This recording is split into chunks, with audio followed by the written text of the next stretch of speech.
एकाच मांडवात दोन वधूंशी विवाह, अनोख्या लग्नाची सर्वत्र चर्चा। पालघर जिल्ह्यातील तलासरी तालुक्यातील वसा सुतारपाडा गावात राहणारा संजय धाडगा हा तरुण एकाच मांडवात दोन वधूंशी विवाह करून 22 एप्रिल 2019 रोजी हा अनोखा विवाह सोहळा पार पाडणार आहे। लग्नाची पत्रिका मिळाल्यापासून सुतारपाड्यातील प्रत्येक घरात केवळ संजय धाडगाचे लग्नाची चर्चा सुरू आहे। संजयच्या घरी सध्या त्याच्या लग्नाची तयारी सुरू आहे। रिक्षाचालक असलेला संजय 10 वर्षापूर्वी बेबी नावाच्या एका तरुणीशी सूज जुळाने त्यानंतर हे दोघे एकत्र राहून संसार करू लागले। त्यानंतर काही वर्षांनी संजयचे रीना नावाच्या एका मुलीवर प्रेम जडले। त्यानंतर संजय, रीना आणि बेबी हे तिघेजण लग्न न करता एकाच घरात राजीखुशी राहू लागले। सध्या बेबीला एक मुलगा आणि एक मुलगी आहे।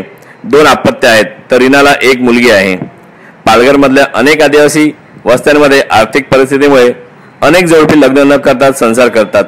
अनेक जोडपी उतारवयात लग्न करतात तर काही जण मुलांबाळ झाल्यानंतर लग्न करतात। संजयला देखील 8-10 वर्षापूर्वी लग्न करता आले नसल्यामुळे त्याने आता लग्न करण्याचा निर्णय घेतला आहे।